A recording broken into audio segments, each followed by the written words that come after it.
Une autre façon que nous pouvons factoriser, c'est en trouvant le facteur commun binomial. Quand on pense à binomial, on pense à des binômes. Ça veut dire qu'on va être en train de factoriser le binôme commun pour l'expression. Alors, ici, regardons l'exemple 1. Nous avons x fois x plus 3 plus 2 fois x plus 3. Ce qu'on remarque, c'est qu'on a en commun dans les deux termes le x plus 3. Fait qu'on va factoriser, fait qu'on va sortir ce facteur commun qui est x plus 3.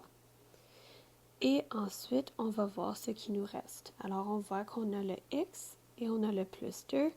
Donc, on va ouvrir une nouvelle parenthèse et on va dire fois x plus 2.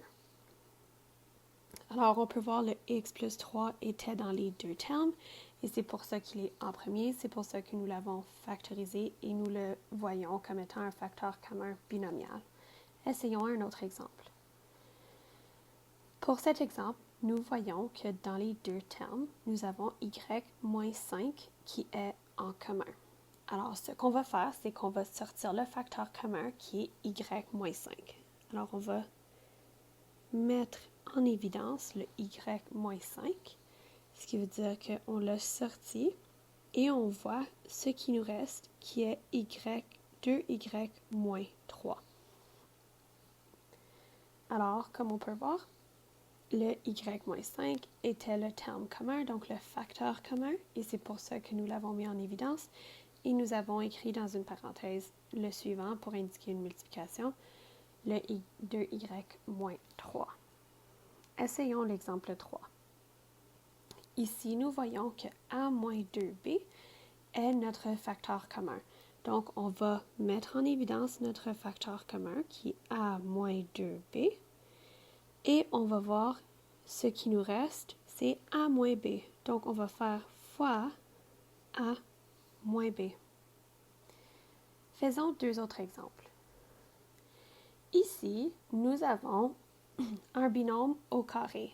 Ce qui est très important à se souvenir, c'est que notre binôme au carré représente le binôme fois lui-même. Alors, on va le réécrire pour mieux voir notre expression. Et on peut voir que ce qu'on a en commun, c'est le x plus 2. Alors, on va mettre en évidence le x plus 2 de chaque côté. Et on va voir qu'on le multiplie par ce qui nous reste. Donc, il nous reste x plus 2 plus 3. Nous n'avons pas fini parce qu'on veut faire les termes semblables dans notre parenthèse, dans notre deuxième parenthèse. Alors, on va enlever les parenthèses parce que c'est une addition, fait que ça ne va pas changer les choses. Fait qu'on a x plus 2 plus 3. Là, je vois que mon 2 et mon 3 sont des termes semblables. Donc, je vais les additionner. Et je vais avoir x plus 5. Et j'ai donc factorisé utilisant le facteur commun binomial. Faisons un dernier exemple. Ici, on voit encore une fois que nous avons un binôme au carré. Alors, nous allons le réécrire pour être capable de bien le voir. Alors, on voit que ce qu'on a en commun, c'est x moins 3. Alors, je vais mettre en évidence x moins 3. Et je vais voir ce qui me reste, c'est x moins 3 moins x moins 5. Alors, comme on avait fait à l'exemple 4, on va devoir simplifier notre deuxième parenthèse. Alors, ce qu'on va vouloir faire, c'est enlever les parenthèses de notre premier binôme. Mais ensuite, parce que nous avons une soustraction, ce qui va être important à faire, c'est d'inverser les signes dans mon deuxième binôme. Fait que ça veut dire que je vais avoir moins x plus 5. Puisque j'ai changé, fait que j'avais x qui était positif, je dois le changer négatif. Et j'avais mon moins 5 qui était négatif, je dois le changer à un positif. Et là, je viens faire mes termes semblables.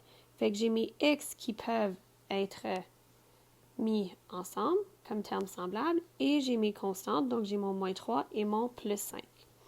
Alors, si je rassemble mes termes semblables, j'ai x moins x, ben c'est 0, parce que c'est comme 1 moins 1, c'est 0. Alors, x moins x, c'est 0.